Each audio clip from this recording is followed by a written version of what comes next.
20h sur les antennes de la télé Futur Média, c'est parti pour le sommaire de ce journal. Des voix discordantes s'élèvent au sein du Parti démocratique sénégalais après l'annonce des primaires.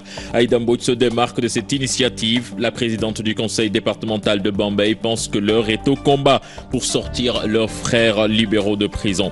Les travailleurs de la SUNEOR réconfortés après la sortie du Premier ministre hier à l'Assemblée nationale. Ils demandent à l'État de prendre en main l'entreprise. Pendant ce temps, ceux de Transrail sont dans la tourmente. La journée mondiale de l'endométriose célébrée ce vendredi. Demain, c'est au tour de l'insuffisance rénale, le surdosage des médicaments traditionnels, une des causes de cette pathologie qui tue.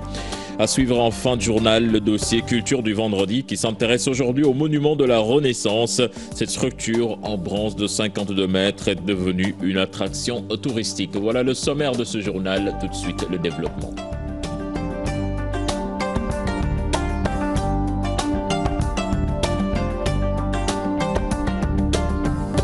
Bonsoir à toutes et à tous. Les primaires au Parti démocratique sénégalais font grincer des dents au sein même du parti et c'est Aïda Mbodj qui exprime son désaccord à Maître Abdoulaye Wade. Le combat du moment est de soutenir et de faire sortir les frères libéraux en prison pour la présidente du conseil départemental de Bambey. Aïda Mbodj réaffirme son ancrage au PDS et réclame sa liberté de ton. Elle a fait face à la presse ce matin, compte rendu signé Mohamed Dia et Chérif Dia. Aïda Mbodj met les pieds dans le plat de Abdoulaye Wade. L'idée de tenir une telle élection est en soi une bonne initiative. Cependant, je désapprouve la démarche qui, à mon avis, souffre de plusieurs handicaps. Je ne connais pas la commission. Je ne connais pas les règles du jeu. Je ne connais pas la procédure. Je n'ai pas cherché à connaître. Je pense que c'est inopportun. La présidente du conseil départemental de Bambey invite Abdoulaye Wade à surseoir à ses primaires le temps de soutenir leurs frères libéraux en prison. Quant à ce qui est en train de se faire, ça ne me concerne pas. La priorité n'est pas au choix d'un candidat. La priorité est à la mobilisation et à la solidarité que nous devons à nos prisonniers politiques. La députée libérale dit ne pas être concernée par ces primaires. Je ne soutiens pas, je ne choisis pas, je n'ai pas d'avis là-dessus. Moi, je m'occupe de ce que j'ai à m'occuper. Celle qui se fait appeler la lionne du Baol ne compte pas quitter le PDS, mais garde sa liberté de temps. Je ne bouderai pas ce parti. Moi, je n'ai qu'un seul mentor, c'est Abdoulaye Wade. C'est mon patron. C'est mon maître. Je le dis et je le réaffirme. Et je suis avec lui. C'est un mariage et je n'entends pas être répudiée. Je vais essayer d'être une bonne femme. Mais je ne serai pas soumise. Les primaires du 20 mars installent déjà le malaise au PDS, un climat de méfiance entre libéraux, selon Aïda Mbodj. Pas étonnant que d'autres hauts responsables lui emboîtent le pas dans les prochains jours. Chérif Dia, merci. Je vous le disais en sommaire, les travailleurs de la SUNEOR réconfortés après la sortie du Premier ministre hier à l'Assemblée nationale. Ils demandent à l'État du Sénégal de prendre en main l'entreprise pour le bien des travailleurs et le départ d'Abba Jaber. Fatou Bintou Conté. Depuis quelque temps, les travailleurs de la SUNEOR se battent contre la balkanisation de leur entreprise. Hier, ils ont eu gain de cause avec la réponse du Premier ministre Mohamed Boun Abdallah Dionne, qui les a soulagés en quelque sorte. Nous sommes vraiment en phase avec la déclaration du Premier ministre, parce que nous avons toujours refusé la balkanisation du groupe SUNEOR. Nous l'avons commencé en 2004, nous avons eu gain de cause. Cette année aussi, on a commencé à nous battre contre cette balkanisation que M. Abba Jaber, qu'il avait refusé en 2004, a voulu procéder à la balkanisation. Heureusement que le gouvernement nous a trouvés sur notre chemin. Ces travailleurs demandent le départ de Abba Jaber, principal actionnaire de la boîte, qui selon eux ne peut pas poursuivre ses investissements. Nous avons divorcé depuis juillet 2013 et nous l'avons adressé une lettre pour lui dire que nous avons divorcé avec vous. Nous ne pouvons plus continuer à travailler avec vous. Puis, depuis 2 ans, alerte le chargé de la commercialisation, la production subit une baisse considérable. Depuis plus de 2 ans, la situation, les usines ne tournent que sur 1 ou 2 mois. Tu ne peux même pas croiser un sachet d'huile Ninel sur le marché, ni 1 litre d'huile Ninel sur le marché. On est complètement KO. Le combat continue pour les travailleurs afin que la SUNEOR soit redressée et la filière arachide réorganisée. Les travailleurs de la SUNEOR rassurés, le forum civil déçu après le face-à-face du Premier ministre avec les députés. Birahim Seck soutient que Mohamed Dionne n'a fait que sa communication. Il a rencontré nos reporters Salimata Aoussek et Tierno Laurent Mendy. Le face-à-face du Premier ministre avec les députés fait toujours réagir.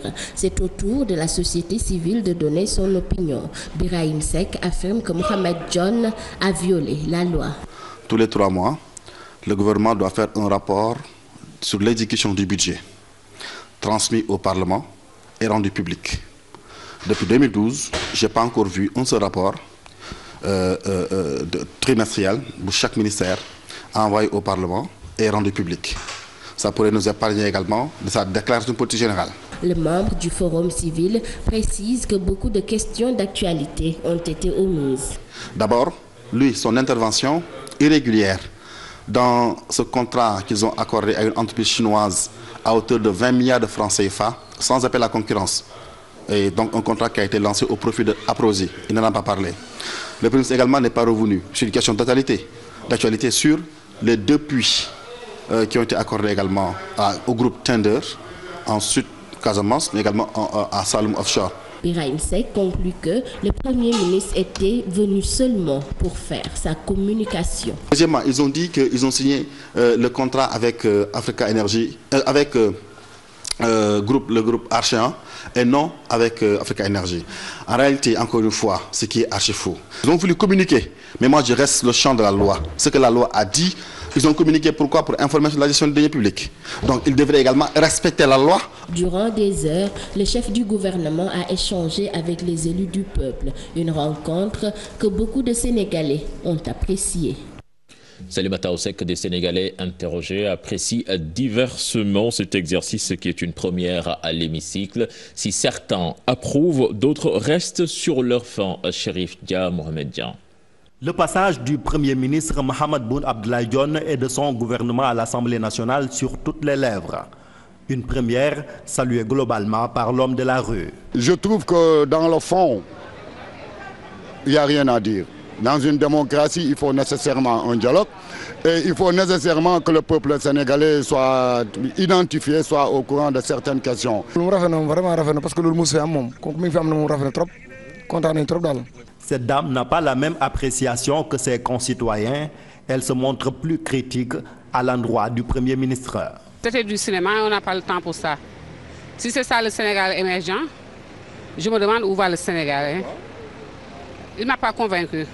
Pour beaucoup, les réponses servies par Mohamed Boun Abdallah Dionne et ses ministres ont été convaincantes, mais d'autres aimeraient que les députés de la majorité s'intéressent plus aux préoccupations des Sénégalais. À mon avis, il a été pertinent parce qu'il a répondu à toutes les questions qu'on lui a posées. Surtout pour SUNEOR, par exemple, ou pour l'énergie. Je crois que c'est des avancées qu'on a notées et qui sont bons pour le peuple sénégalais. Dans le fond, vraiment, les députés de la majorité doivent poser les véritables questions. Qu'ils puissent comprendre qu'il y a des difficultés dans ce pays. Aux yeux de ces Sénégalais interrogés, Mohamed Boun Abdallah Dionne a certes réussi son premier face-à-face avec les parlementaires. Leur seul souhait est que cette initiative soit pérenne et que leurs préoccupations soient davantage prises en compte. Chérif Dia, merci. Un nouveau rendez-vous à suivre après ce journal. Il s'agit de l'invité de la rédaction. Mamoudou Ibra Kane reçoit Maître Augustin Senghor, le président de la Fédération sénégalaise de football. Retenez que le gouvernement et le SAES sont en plein dans les négociations en ce moment même. Le nœud du problème, la loi cadre. Nous y reviendrons certainement dans nos prochaines éditions avec notre reporter Fatou Kinedem. Le mouvement syndical enseignant plombé par la politisation et les intérêts crypto-personnels. C'est le sentiment de certains acteurs de l'éducation. Au lycée Lamine Gueye, les professeurs continuent normalement leurs cours, même s'ils sont préoccupés par les revendications. C'est un reportage signé Pape Nderifal et Dibi Diallo. Le mouvement de grève des enseignants pas bien suivi au lycée Lamine Gueye. Les cours se déroulent dans certaines classes. Les professeurs trouvés dans ces salles évoquent entre autres raisons la division du mouvement syndical. Le QSEMS est devenu un syndicat divisé. Personne ne comprend. Il y a effectivement une frange dirigée par M. Mbouch et l'autre frange est dirigée par M. Ndoye. dans un même syndicat, on ne peut plus savoir sur effectivement quel avis prendre compte. Ce professeur de mathématiques refuse, lui, de suivre le mouvement. Vous voyez des personnes qui sont des politiciens, qui effectivement aujourd'hui se battent pour la cause des enseignants. Le lendemain, leur parti est au pouvoir, effectivement ils se mettent à donc effectivement aller donc en sens inverse. Regardez leur marche qu'ils en fait étaient donc là en train de faire. Effectivement, il n'y avait que des politiques. Toutefois, il interpelle l'État du Sénégal au respect de ses engagements. Quoi qu'on dise, l'État ne respecte plus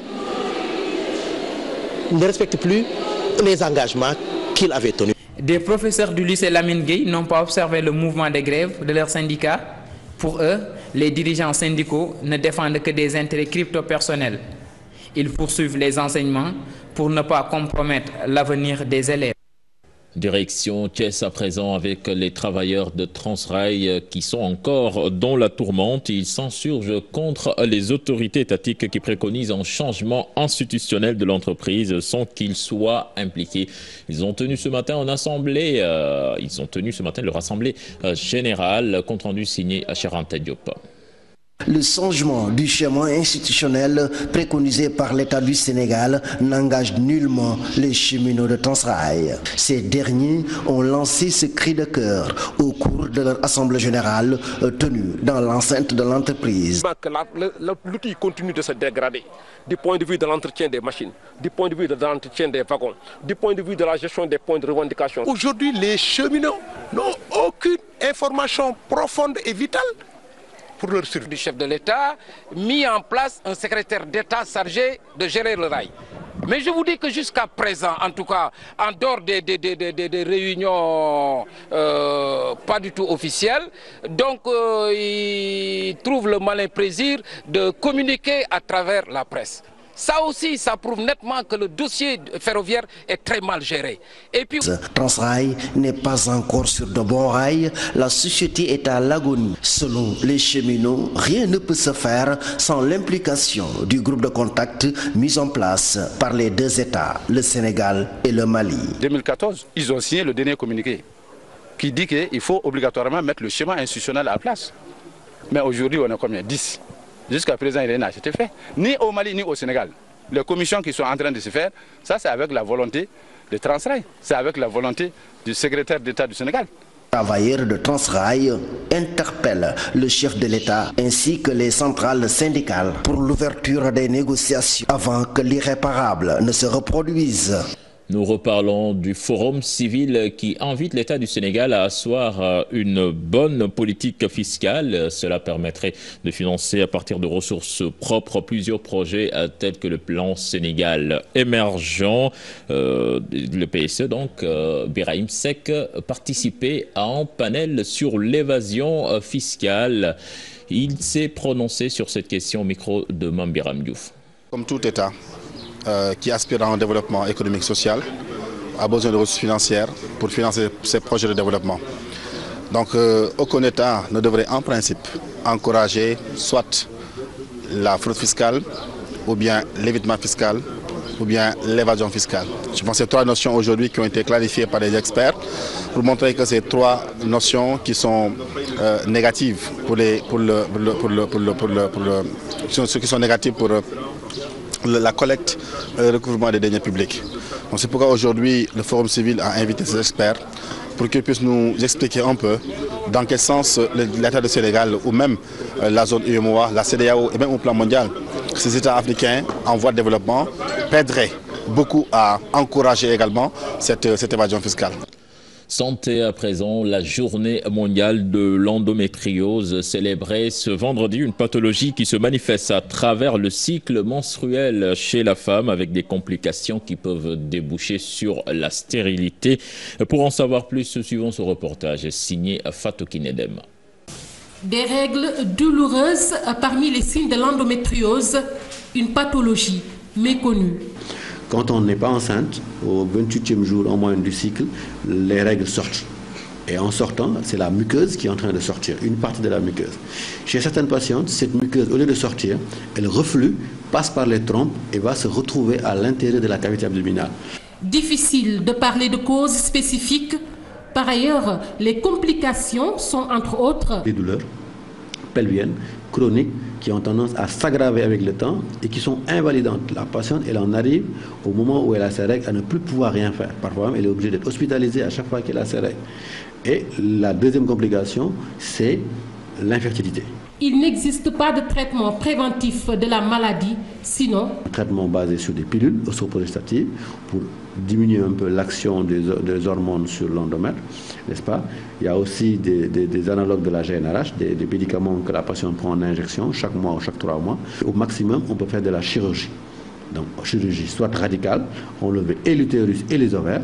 C'est le traitement radical, mais c'est réservé aux femmes qui ne veulent plus avoir d'enfants. Le problème majeur avec l'endométriose, c'est plutôt un retard au diagnostic. Parfois, les spécialistes passent 7 ans à traiter des douleurs avant de comprendre que la patiente est atteinte d'endométriose. Fatou Kinedem, merci. À la journée mondiale de l'autosuffisance rénale célébrée ce samedi. Une des causes de cette maladie, le surdosage des médicaments traditionnels, ont tout effectué dans les pharmacopées, nous montre que les vendeurs font leur composition sans se soucier des risques et en se basant uniquement sur leur expérience. C'est un reportage signé Maïmouna Ndiaye et Djibi Diallo. Abdoul Abbas Touré évolue dans la médecine traditionnelle. Les plantes, les racines, les poudres médicales, il les vend tout en indiquant le dosage. Chaque médicament a sa explication. Si tu prends pour un mort, c'est pour l'eau. Si tu prends pour lavage des ventres, tu mets dans l'air. Si tu prends pour surface comme cela, tu mets dans l'eau chaude avec le citron. Pourtant, l'utilisation excessive des médicaments traditionnels fait partie des causes de l'insuffisance rénale, mais Abdoul essaie de dissiper toute crainte. C'est pas ici que j'ai commencé à faire ça, du Niger que j'ai fait ça. Chaque médicament que j'ai fait, avant que nous venions ici, nous utilisons ça plusieurs fois avant que nous rentrons ici.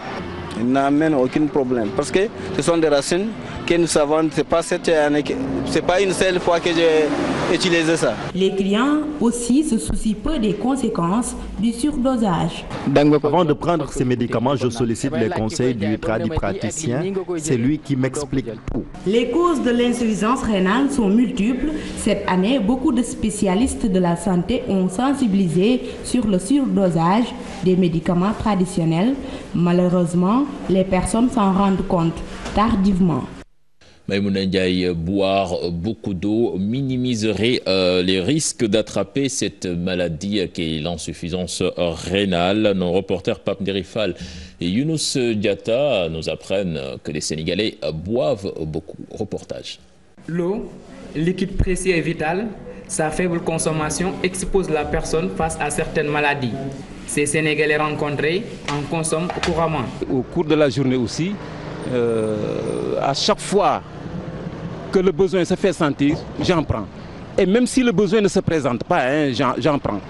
Parce que l'eau fait partie de la vie. Je consomme couramment de l'eau. Leur consommation va au-delà de 2 litres par jour. Naturellement, je consomme à peu près 2 litres par jour. Je bois 2 litres et demi par jour, franchement. Je prends plus d'1 litre d'eau par jour. Quand j'ai soif, je n'hésite même pas. Les vendeurs d'eau se frottent bien les mains. 3 paquets. J'arrive à écouler 3 paquets d'eau par jour. Je gagne 2100 francs dans ce commerce. Les hommes constituent mes principaux clients. Une consommation abondante en eau, importante pour la santé humaine. Une chose que ces Sénégalais ont bien comprise. Ils exhortent leurs concitoyens à faire plus d'efforts pour une bonne consommation en eau. Pape Nderifal, à Kolda, difficile de se procurer de l'eau potable. La majorité de la population utilise l'eau de pluie. Les forages sont loin de satisfaire la demande en eau potable. Un constat du directeur général de l'Office des forages ruraux qui était en tournée dans le sud du pays, Abdoulaye Diallo. 18%, c'est le taux de la population coldoise qui a accès à l'eau potable. Trouver une eau buvable n'est pas une offre qui est à la portée de tous les Fouladou-Nabé, surtout ceux en zone rurale. Les forages mis en place ne peuvent pas satisfaire toute la demande des populations en eau, selon ces témoignages. Il s'est trouvé qu'il y a des gens qui se trouvent à 150 mètres du réseau. Donc ces gens-là sont condamnés à ne pas avoir de l'eau. Et si lorsqu'on a fait la situation au niveau des ménages, on s'est retrouvé que les 2/3 de la population de Dioulacolon ne pourra pas bénéficier de l'eau potable.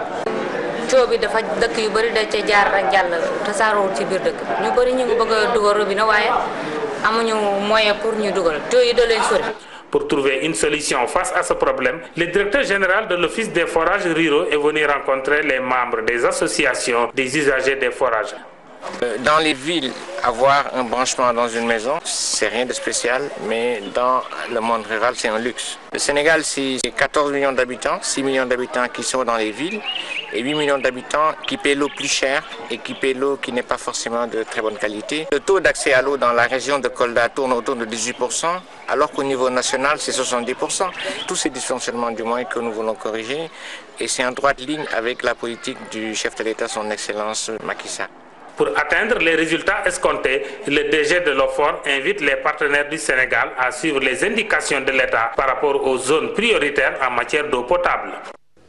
Abdoulaye Diallo, merci. Retour ici à Dakar pour parler de ce conseil municipal de la mairie de Dakar qui s'est tenu cet après-midi sous la présidence du maire Khalifa Sall, qui a apporté ses précisions sur cette histoire d'emprunt obligataire. Nous avons Pape Faraning en ligne. Pape Farah, bonsoir. Bonsoir, Sertigan. Alors, qu'est-ce que vous pouvez nous en dire plus? En dire plus, peut-être M. Khalifa Sall, maire de Dakar. Selon lui, il était obligé de rétablir la vérité après la sortie du ministre des Finances et du Premier ministre face aux députés sur l'emprunt obligataire. Selon lui, le ministre n'a pas fait franc jeu et il a été surpris d'entendre ces déclarations. Pour lui, l'État a fait du wah-wahet, marche arrière, parce que l'État avait donné sa signature auparavant et retiré comme ça. Et concernant l'endettement, on constate aussi qu'il y a l'endettement à long terme des projets d'infrastructure de 9 milliards que la mairie doit payer d'ici 2028. La mairie a une dette de 1,7 francs par an d'ici 32 000. Pour lui, c'est une volonté qu'on n'ose pas qualifier. Selon Khalifa Sall aussi, il a dit concernant l'avance de trésorerie, il ne veut pas répondre sur cette question. Pour lui, c'est délicat. Parce qu'il a défendu aussi ses collègues de 2002 à 2009 et il est prêt aussi à discuter. Il était donc voir l'ambassade des États-Unis, mais aussi ce matin il était avec la Banque mondiale pour échanger sur cela. Mais le délai va expirer d'ici le 19 mars et selon lui aussi, il y avait d'autres villes africaines qui étaient donc par rapport à ce projet. Et si ce projet n'aboutit pas, donc pour lui, la mairie va perdre presque à peu près 1 milliard de non-francs et il est donc décidé à attaquer l'État si cela n'aboutit pas donc à la justice. Et pour lui aussi, il doit investir à Dakar et dans Dakar, cette situation est gênante si un État fait donc marche arrière par rapport à cela et des partenaires risquent de se retirer. Et en somme, c'est ce qu'a dit Khalifa Sall était trop long pendant pratiquement 5 heures d'horloge ou bien beaucoup plus long. Et il a fait après une déclaration. Nous y reviendrons avec nos comptes rendus d'ici minuit, Inch'Allah. Voilà, merci Pape Faraning. Comme vous l'avez dit, nous y reviendrons certainement dans nos prochaines éditions. Nous poursuivons ce journal Fan Résidence, un quartier qui a perdu de son lustre d'antan. La localité n'est plus la même depuis presque une décennie. L'insécurité et le désordre inquiètent les riverains. C'est un reportage signé Mambiram Diouf et Younous Diatta. Le long de la grande corniche se dresse Fan Résidence. Jadis, un tel décor ne s'offrait pas aux yeux. Les temps ont changé. Le soleil, on a comme l'impression, ne darde plus ses rayons sur ce quartier résidentiel de Dakar. Le calme plat qui régnait dans les rues a cédé la place au va-et-vient incessant et à un rythme effréné. Charretiers et badauds s'invitent à ce concert en plein air. Autrefois, à Fan Résidence, il n'y avait que des gens aisés. Les charrettes, le va-et-vient, c'est normal, c'est pas normal et beaucoup de choses quoi. On voit du n'importe quoi maintenant, des vendeurs qui s'installent ça et là et même des ambulants. L'insécurité prend de l'ampleur et l'on s'inquiète. Les gens qui traînent des fous, souvent, ils sont un peu dangereux. Parce que l'autre fois, un fou avait tenu un couteau ici. C'était vraiment dangereux. On avait peur. Et quelquefois, des voleurs traînent ici. Et ce qui nous inquiète le plus, c'est le banditisme. Nous sommes assaillis parfois par des malfaiteurs. 23 ans maintenant qu'il travaille dans ce quartier résidentiel. Et c'est seulement à partir de 2007 que son environnement a changé de visage, dit-il. Ce n'est plus la même chose, il ne reste que le nom, Fan Résidence. Plusieurs maisons maintenant sont occupées par des étrangers. Des bâtiments qui s'effritent aujourd'hui à Fan Résidence, d'autres qui s'élèvent vers le ciel. Ce quartier où les affaires ont pris le dessus, presque sur tout.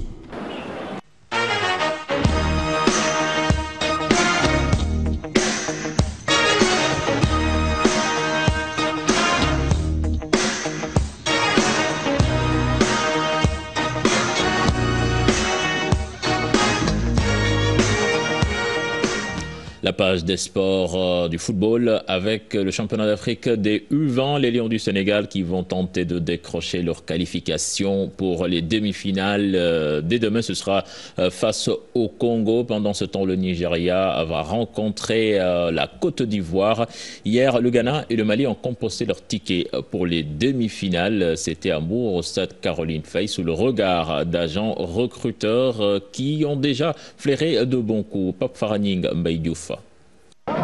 Le Mali et le Ghana ont composté leur ticket pour le second tour du CHAN U20.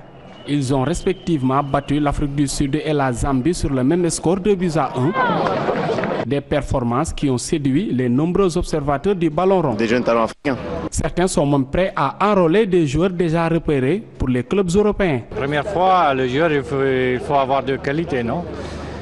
Si tellement il a de qualité, et nous comme recruteurs, comme observateurs, scouts et tout ça, on croit que le joueur il a le niveau pour jouer en Europe. Bon, on parle avec le club, avec son agent, on va le ramener là-bas, il n'y a pas de problème pour ça. La Poule B a livré hier son verdict. Black Starlet et Aiglon ont obtenu leur sésame pour la Coupe du Monde Junior en attendant la dernière journée dans la Poule A pour savoir le dernier pays à compléter le carré d'as.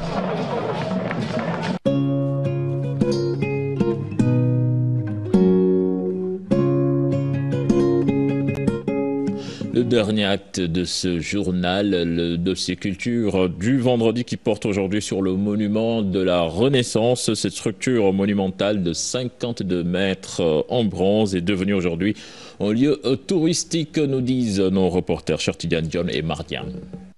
Un monument, une statue en bronze grandiose, gigantesque, haut de 52 mètres, située sur une des collines jumelles des Mamelles. Ici à Dakar, l'œuvre est pleine de symboles. Il porte une vision, celle d'une Afrique en devenir, qui doit jouer un rôle dans le concert mondial, d'une Afrique qui doit compter, dont les fils doivent continuer à affirmer leur présence. L'infrastructure culturelle est aussi un espace à usage multiple. Qui est une plateforme importante, très grande et très belle, qui offre des possibilités nombreuses à tout ce qui peut, disons, être considéré comme des loisirs d'une manière générale. Ce nouveau lieu de tourisme culturel continue d'accueillir des visiteurs. Les raisons sont diverses. Il y a des expositions, il y a un parcours historique de l'humanité. Et c'est intéressant parce que l'humanité a pris naissance en Afrique. Cette statue, on peut la visiter de l'intérieur et y découvrir des choses importantes. Je trouve ça superbe, c'est magnifique. Je ne connaissais pas ce monument et je suis étonnée par cette culture que je connaissais moins bien et mieux aujourd'hui. J'ai une fois été au monument de la Renaissance avec la famille on s'est rendu là-bas pour visiter comment était le monument de la Renaissance. Le monument de la Renaissance représente un couple et son enfant dressés vers le ciel. Il a été officiellement inauguré le 3 avril 2010 lors du 50e de l'indépendance du Sénégal.